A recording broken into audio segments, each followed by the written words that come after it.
Bismillahirrahmanirrahim. Assalamualaikum warahmatullahi taala wabarakatuh dan selamat sejahtera. Pada hari ini, kami daripada kumpulan 5 akan membentangkan tentang pluralism. Sebelum saya meneruskan dengan lebih lanjut, marilah saya memperkenalkan terlebih dahulu rakan-rakan seperjuangan saya. Baiklah, berbalik pada tujuan utama kita iaitu tentang pluralism. Saya, Siti Nur Najah Syahira binti Muhammad Yusof, akan menerangkan secara ringkas tentang apa itu pluralism. Pluralism ini secara umumnya menyatakan tentang wujudnya pelbagai entiti yang bersifat bebas dan saling berkaitan antara satu sama lain. Selain itu, ia juga melibatkan sebuah penerimaan sesuatu perkara tentang kebenarannya yang melibatkan lebih dari satu agama. Jadi, agama-agama ini akan digunakan pakai sebagai rujukan untuk sesuatu keadaan dalam suatu kehidupan yang dilakukan secara harmoni antara agama berikut. Nama saya Husna Alia binti Muhammad Hisham dan nombor ID saya ialah 2022883266. Objektif kajian bagi tajuk ini adalah: yang pertama, kajian ini akan menerangkan tentang latar belakang dan sejarah pluralisme agama di Malaysia. Kedua, kajian ini akan mendedahkan tentang isu semasa yang berkaitan dengan pluralisme agama di Malaysia. Dan yang ketiga, kajian ini akan memberikan cadangan dan solusi untuk mengatasi isu pluralisme agama di Malaysia. Terdapat beberapa fakta dan perbincangan yang akan kita kupas pada hari ini daripada tajuk utama kita iaitu pluralisme agama. Yang pertama adalah sejarah kemunculan pluralisme agama di Malaysia, yang akan menerangkan tentang bagaimana fahaman pluralisme agama ini boleh sampai ke Malaysia. Kedua adalah faktor-faktor pengaruh penyebaran pluralisme agama. Ketiga, kesan-kesan pengaruh penyebaran pluralisme agama yang juga diselitkan beberapa isu yang pernah berlaku di Malaysia. Dan yang terakhir adalah cabaran dan solusi pengaruh penyebaran fahaman pluralisme agama. Seterusnya, saya akan menerangkan tentang sejarah kemunculan pluralisme agama. Pluralisme agama bermula daripada pemikiran pluralisme yang tercetus pada masa pencerahan Eropah, di mana pada ketika itu, manusia diwarnai dengan pemikiran yang berorientasikan pemikiran akal dan pembebasan akal dari kongkongan agama. Penggolakan pemikiran di Eropah bermula daripada hasil konflik antara gereja dan kehidupan di luar gereja, sehingga menimbulkan pahaman liberalisme yang matlamatnya untuk membawa kepada kebebasan, toleransi, persamaan dan keseragaman agama. Hal perbincangan dan menjadi topik hangat sosio ketika itu ialah perbahasan mengenai perbahasan agama, hak asasi manusia, toleransi, persamaan jantina dan mengetepikan soal kebenaran yang tergandung dalam agama-agama itu sendiri. Pada pendapat lain pula, pluralisme agama adalah sebuah falsafah agama yang berasal dari barat. Pluralisme agama diperkenalkan oleh John Hick melalui karyanya yang bertajuk An Interpretation of Religion, Human Responses to the Transcendence.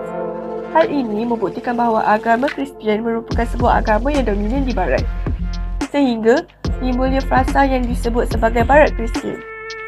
Falsafah pluralisme agama muncul dan berkembang dalam konteks barat Kristian, di mana falsafah ini disemai dan disuburkan oleh para sarjana dan para pengikutnya. Isu pluralisme di Malaysia pula mula berkembang daripada pengaruh liberalisme di Indonesia. Oleh hal yang demikian, wujud beberapa isu yang berkaitan dengan pengaruh pluralisme ini seperti isu perancangan penubuhan Suruhanjaya Antaragama, kebebasan beragama, isu kontroversi kalimah Allah dan lain-lain. Isu ini semakin berkembang di Malaysia dengan adanya penerimaan dan penolakan para sarjana berkaitan dengan konsep pluralisme agama. Antara isu yang boleh dipertengahkan adalah pada Mac 2010, Anwar Ibrahim telah memberikan ucapan yang bertajuk Religion Pluralism in Divided World, dan ucapannya telah menjadi buah mulut orang apabila beliau dikatakan menyokong fahaman pluralisme agama. Rintitan daripada peristiwa ini, wacana-wacana yang membicarakan isu pluralism telah diadakan. Antaranya adalah beberapa siri wacana yang dianjurkan oleh Pertubuhan Muafakat Sejahtera Masyarakat Malaysia dengan kerjasama beberapa agensi seperti Wacana Fahaman Pluralism Agama. Seterusnya, faktor-faktor pengaruh penyebaran pluralisme agama. Perkembangan pluralisme agama di Malaysia menjadi lebih luas disebabkan oleh kebebasan beragama yang semakin berleluasa di Malaysia tanpa disedari. Terdapat beberapa faktor yang menyebabkan tersebarnya pluralisme agama di Malaysia. Antara faktor berikutnya ialah penyebaran melalui media massa. Media massa bertujuan untuk mencapai sejumlah besar pengguna media melalui komunikasi massa. Antara media massa yang digunakan ialah media cetak seperti akhbar, majalah dan buku. Selain itu, media elektronik seperti televisyen, radio dan internet juga menjadi medium perantaraan untuk berhubung. Buku merupakan antara media cetak yang memainkan peranan terhadap pluralisme agama. Buku-buku mengenai pluralisme agama yang telah diterbitkan di Malaysia adalah daripada penulisan Budi Munawar Rachman yang memberi pendapat bahawa pluralisme dapat diklasifikasikan dalam dua faktor utama, iaitu faktor dalaman dan faktor luaran. Terdapat juga penulisan yang diharamkan penyebarannya seperti Breaking the Silence, Voices of Moderation Islam in a Constitutional Democracy in 2015. Buku ini lebih dikenali sebagai buku G25 yang diharamkan atas alasan kedudukan Islam yang berkait dengan perlembagaan disentuh dan didapati boleh mengganggu ketenteraman awam. Media cetak yang seterusnya adalah akhbar. Terdapat beberapa artikel yang ditulis berkaitan dengan pluralisme seperti Meditation The Wiser Path to Take yang ditulis oleh Zainal Anwar pada tahun 2007 di New Straits Times yang telah mencetuskan kekicauan di Malaysia apabila Syekh daripada Universiti Al-Azhar Dr. Muhammad Said Tantawi secara terbuka memberi pendapat bahawa Islam mengiktirafkan kebebasan beragama dan orang Islam bebas meninggalkan Islam atau murtad selagi mereka tidak merosakkan agama. Faktor seterusnya ialah melalui media elektronik iaitu televisyen.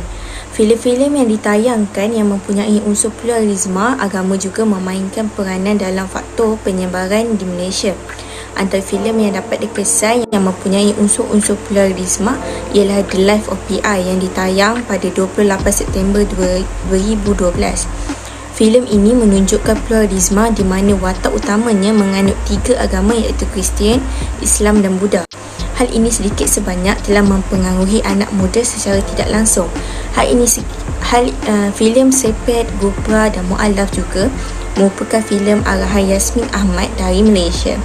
Filem ini telah menimbulkan bantahan masyarakat daripada golongan karyawan. Fazal Terhani mengatakan bahawa dalam babak-babak filem terbitan Yasmin Ahmad ini mempunyai agenda ideologi pluralisme secara tidak langsung. Yang seterusnya, medium internet merupakan platform terpantas dalam teknologi informasi dan komunikasi pada era globalisasi ini. Masyarakat mudah untuk mengakses pelbagai maklumat melalui internet tanpa batasan jarak dan masa. Secara tidak sedar dalam masa yang singkat, segala maklumat senang diperolehi oleh manusia. Medium internet yang digunakan Malaysia untuk mendedahkan fahaman ini ialah melalui laman web, Facebook dan juga Instagram. Sebagai contoh, Sister in Islam mempromosikan pluralisme ini di laman web mereka sendiri, Facebook dan Instagram mereka. Melalui laman web, segala maklumat dapat diperolehi seperti maklumat organisasi dan aktiviti-aktiviti yang akan dijalankan. Faktor kedua ialah penyebaran melalui kursus kepimpinan dan pengurusan. Kursus kepimpinan dan pengurusan yang awalnya dikesan mempunyai elemen-elemen pluralisme iaitu Emotional Spiritual Cohesion SQ yang diperkenalkan oleh Ari Jenan Jack Agustin yang memberi bimbingan untuk mengenali dan memahami perasaan sendiri dan juga orang lain. Kursus ini juga memupuk nilai-nilai esai rukun iman dan rukun Islam, suatu kaedah yang membangun emosional seseorang itu dengan hubungan bersama Tuhannya. Mufti Wilayah Persekutuan Wan Zahidi bin Wanteh telah menyatakan bahawa ESQ ini haram pada 17 Jun 2010. Pengharaman tersebut berlaku kerana terdapat ciri-ciri penyelewengan dalam kursus ini, dan salah satu ciri penyelewengan itu ialah mempunyai fahaman yang bersandarkan kebebasan beragama, iaitu pluralisme. Yang ketiga, penyebaran melalui ajaran keagamaan. Melalui ajaran keagamaan ini yang telah difatwakan sesat. Antara ajaran yang terdapat di Malaysia ialah ajaran Ayah Pin atau nama sebenarnya Arifin Muhammad yang dikenali sebagai Kerajaan Langit Ayah Pin. Ajaran Ayah Pin ini telah terpesong daripada ajaran Islam yang sebenar dan kategorikan sebagai sesat dan syirik. Ismail Mina Ahmad mengatakan Ayah Pin telah memperkenalkan ajaran yang mempromosikan semua agama di Malaysia yang mempunyai tujuan yang sama, dan semua orang berhak untuk memilih dan menganut agama yang mereka minati. Kerajaan Negeri Terengganu juga telah menjatuhkan fatwa bahawa Kerajaan Langit Ayah Pin ini adalah sesat dan membawa kepada kerosakan akidah seseorang manusia. Yang terakhir, penyebaran melalui tokoh-tokoh fahaman pluralisme. Antara tokoh yang dijemput ke Malaysia ialah Irsyad Majid yang telah melancarkan bukunya iaitu Allah, Liberty and Love yang bertempat di Dewan Pimpinan Cina Selangor dan Kuala Lumpur pada tahun 2016. Selain fahaman liberalisme dan homoseksualiti, ia juga telah mempromosikan isu pluralisme. Buku ini telah diharamkan oleh Kementerian Dalam Negeri kerana bertentangan dengan akidah Islam. Selain buku Irsyad Majid, buku Islam Without Extreme, Muslim Cases for Liberty pada tahun 2011 yang ditulis oleh Mustafa Abdiul turut diharamkan oleh Kementerian Dalam Negeri. Faktor-faktor di atas merupakan penyebab pluralisme agama atau kebebasan beragama dapat berkembang dengan luas. Nama diberi ialah Katrina Nufitri binti Ibrahim dan saya memegang nombor matriks 2022675876. Pada hari ini saya ingin mengulas tentang kesan-kesan penyebaran pluralisme di Malaysia. Sekian lama umat Islam memahami bahawa hanya ajaran Islam yang dapat menjanjikan syurga. Kini umat Islam terpaksa untuk percaya bahawa Islam adalah salah satu agama yang benar tanpa menafikan kebenaran agama lain. Pluralisme agama ini muncul pada abad ke-20 daripada andaian permusuhan dunia yang berlaku kerana sikap eksklusif dalam mendakwa kebenaran. Maka, pemikir barat iaitu John Hick beranggapan bahawa pluralisme ini adalah jalan keluar untuk mengatasi masalah sikap saling memusuhi. Pluralisme agama adalah ibarat wabak yang mampu merosakkan akidah seseorang Muslim. Oleh itu, terdapat 4 kesan buruk pluralisme agama terhadap akidah seseorang Muslim di Malaysia. Kesan yang pertama ialah ianya akan dapat membuka jalan kepada kesyirikan dan kekufuran. Apabila bercakap tentang agama Islam di Malaysia, sudah pasti masih ramai yang lemah iman dan lalai. Namun, kita perlu bertegas dan tidak mudah terpengaruh dengan pluralisme agama yang beranggapan bahawa kebenaran tidak eksklusif kepada agama Islam sahaja.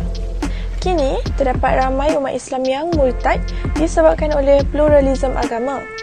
Sebagai contoh, kes Azlina Jailani yang bertukar agama kepada Kristian Katolik kerana ingin berkahwin dengan pasangannya yang berbangsa India. Oleh itu, Azlina Jailani mengambil keputusan untuk dibaptiskan dan dia cuba mendapatkan pengesahan daripada Mahkamah Malaysia tanpa melalui Mahkamah Syariah untuk bertukar agama. Sejak daripada itu, semakin banyak kes murtad yang dilaporkan di Malaysia dan perkara ini menarik reaksi agresif daripada masyarakat Islam di Malaysia. Kesan yang kedua ialah menghalalkan perkara yang haram. Pendukung pluralisme tidak segan silu menghalalkan perkara yang telah diharamkan oleh Allah Subhanahu Wa Taala di dalam Al-Quran. Situasi ini merujuk kepada keadaan manusia akhir zaman yang lebih mementingkan sumber keuangan dan kekayaan semata-mata tanpa melihat pertimbangan berdasarkan agama dan moral. Sebagai contoh, pengasas produk timbang kilo yang menggunakan merkuri di dalam produk mereka. Isu ini sudah lama bertapak di Malaysia Namun, masih terdapat ramai pengasas produk yang berbuat demikian untuk mendapatkan keuntungan dengan lebih cepat. Pendedahan kepada merkuri boleh memberi kesan yang memudaratkan kesihatan. Antara kesan merkuri terhadap penggunanya ialah kerosakan buah pinggang, sistem saraf dan boleh mengganggu perkembangan otak bayi di dalam kandungan. Antara produk kosmetik yang telah diharamkan adalah Dinas Gold Cream, Fajura Face Polish Treatment dan Glow Glowing and Glowing. Semuanya berpunca daripada racun merkuri yang dikesan. Seterusnya ialah usaha dakwah bakal disia-siakan. Merujuk kepada Kamus Dewan dan Bahasa, dakwah ialah kegiatan menyeru dan meyakinkan orang lain supaya menerima sesuatu kepercayaan. Islam mengajar umatnya agar memberi perhatian kepada orang lain yang perlu berada di landasan yang benar. Namun, usaha dakwah sudah tidak relevan jika pluralisme ini tertanam di dalam minda umat Islam. Hal ini kerana mereka sudah terpengaruh dengan pluralisme yang akan memberi mereka kebebasan untuk melanggar perintah Allah SWT. Oleh itu, mereka akan lebih sukar menerima teguran kerana hidayah mereka terhalang. Namun, Rasulullah SAW telah tetap mengingatkan umatnya untuk terus berdakwah kerana baginda mengetahui tidak semua umatnya mampu meneruskan usaha dakwah seperti mana yang dilakukan oleh baginda sendiri. Akhir sekali, keruntuhan umat juga merupakan kesan penyebaran pluralisme agama. Konsep perpaduan merupakan satu daripada ajaran teras agama Islam.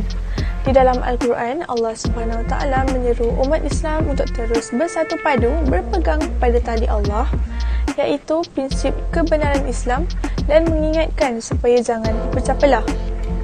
Namun, dengan kewujudan fahaman pluralisme agama ini, tetap akan menimbulkan krisis yang besar dan jelas di kalangan umat Islam. Hal ini disebabkan mustahil umat Islam di Malaysia akan menyokong fahaman tersebut. Oleh itu, umat Islam akan berpecah belah menjadi dua kumpulan. Perpecahan adalah punca utama kemunduran umat Islam yang kita tidak mampu tanggung di dalam realiti Malaysia lagi. Hai, Assalamualaikum. Nama saya Nur Najwa Aisyara binti Muhammad Arifin.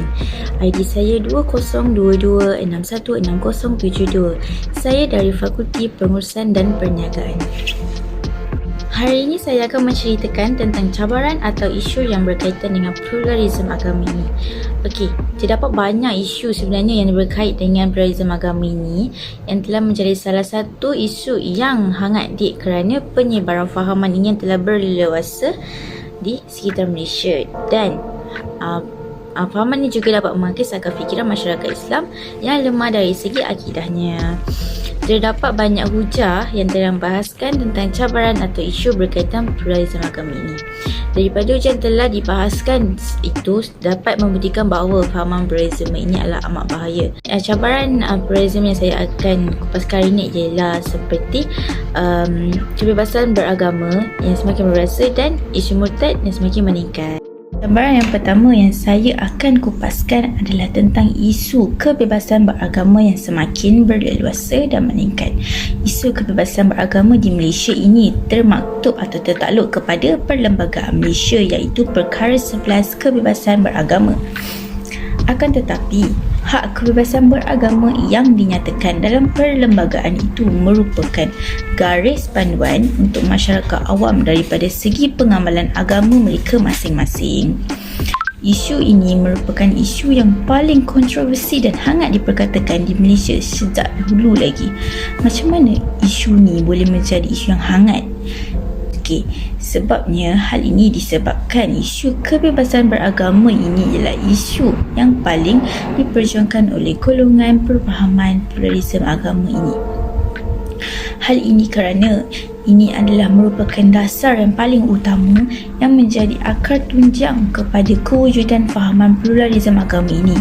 Fahaman pluralisme agama ini telah mencuba untuk memanipulasikan minda masyarakat awam dengan menyatakan bahawa semua agama adalah sama benarnya.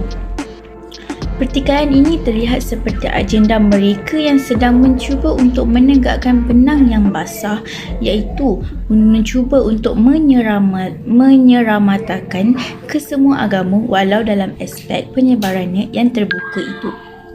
Akan tetapi, isu kebebasan dalam hal ini adalah kebebasan yang berpanduan kerana umat Islam telah diajar untuk mementingkan kepercayaan dan keyakinan di dalam hati, mulut dan perbuatan pada setiap masa, dan iktikad ini berkaitan dengan rukun iman.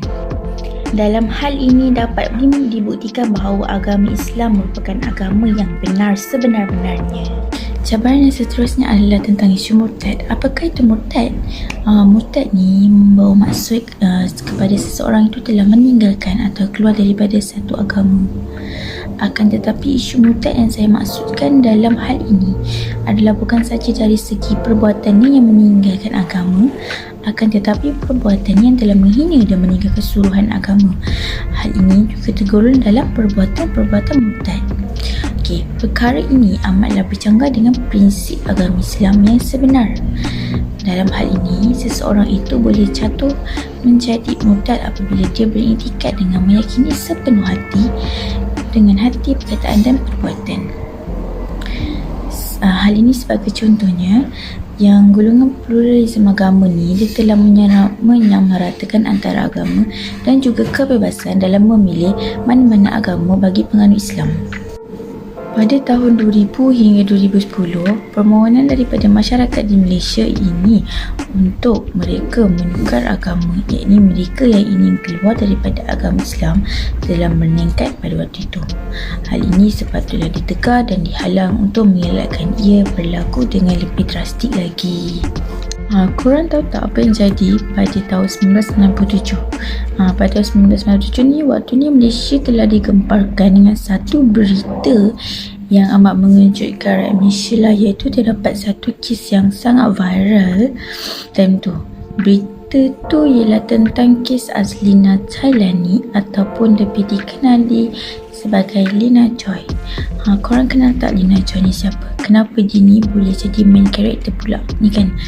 Sebabnya dia ni wanita Melayu pertama tau yang telah membuat keputusan untuk keluar daripada agama Islam. Tapi dia ni dilahirkan oleh ibu bapa Melayu Islam dan dikatakan dia ni telah menukar agamanya kepada Kristian Katolik pada usia 26 tahun. Seterusnya, dia juga telah menafikan bahawa agama Islam yang berkuasa ini mewajibkan umatnya untuk terus berpegang teguh pada ajaran Islam.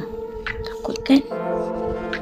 Tambahan pula, Lina Joy berkata juga bahawa dia ni tak pernah mengamalkan dan mempraktikkan cara hidup sebagai seorang Muslim sejak dia dilahirkan lagi. So, rentetan daripada kes ini telah ditunjukkan terdapat ramai lagi pemohon yang cuba untuk membuat permohonan untuk menukar status agamanya di kad pengenalan, dan permohonan itu telah pun dikemukakan di Pejabat Agama Islam. Hal ini disebabkan oleh mereka ini telah beranggapan bahawa agama Islam adalah sama dengan agama lain yang boleh ditinggalkan sesuka hati. Assalamualaikum dan hai, nama saya Laila Nabila binti Rosli, nombor matrik 2022887694. Sebentar tadi, Najwa telah menceritakan tentang cabaran pluralisme agama. Sekarang kita akan beralih kepada solusi. Sebagai solusi, dalam Perlembagaan Malaysia terdapat hak asasi bagi manusia iaitu kebebasan dalam beragama yang telah ditetapkan dalam Perkara 11 Perlembagaan Persekutuan, yang di mana Islam adalah agama persekutuan, manakala agama lain boleh diamalkan dengan aman dan harmoni.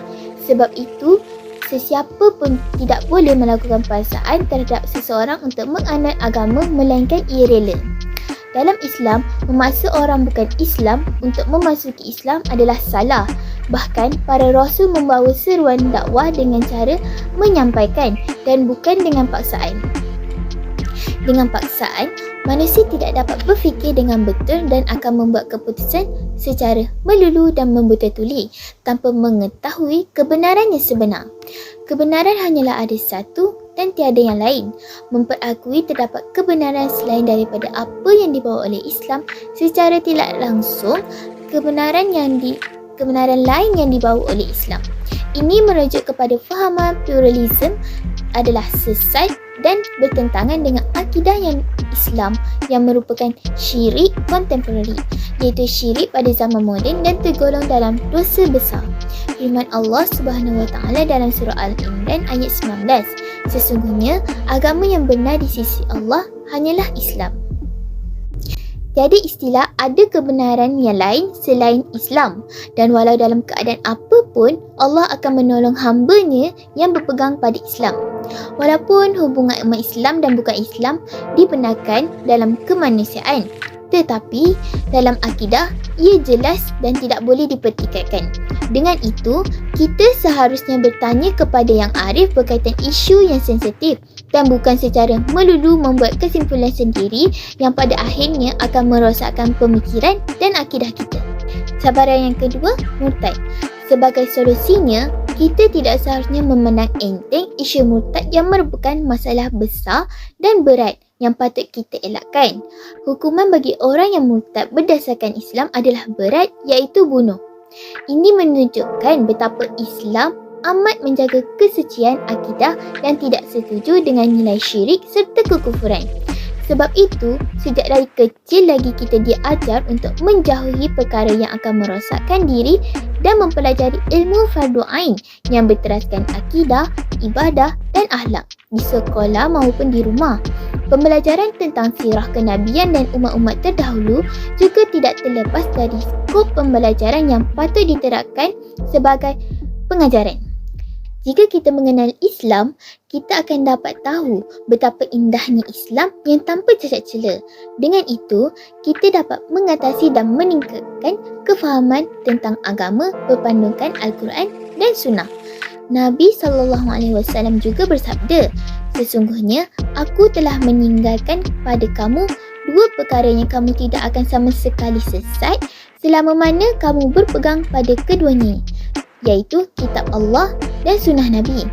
Akhir kata, kita bersungguh-sungguhlah bertakwa kepada Allah, mengamalkan amal ma'ruf nahi mungkar dan sentiasa berdoa agar diri dilindungi daripada kesesatan, keburukan dan sentiasa berada di jalan yang benar. Secara totalnya, saya ingin menyimpulkan bahawa pluralisme ini bukan sahaja wujud di negara-negara barat, bahkan ia juga wujud di negara kita, Malaysia. Oleh itu, sebagai rakyat Malaysia, seharusnya kita mengambil cakna akan isu yang sering dibangkitkan tentang pluralisme agar kita tidak menjadi seperti katak di bawah tempurung. Alhamdulillah telah sampai ke penghujung pembentangan. Diharapkan semua rakan-rakan dapat memahami intipati yang ingin disampaikan oleh kumpulan kami. Sekian sahaja daripada kami. Terima kasih dan Assalamualaikum warahmatullahi taala wabarakatuh.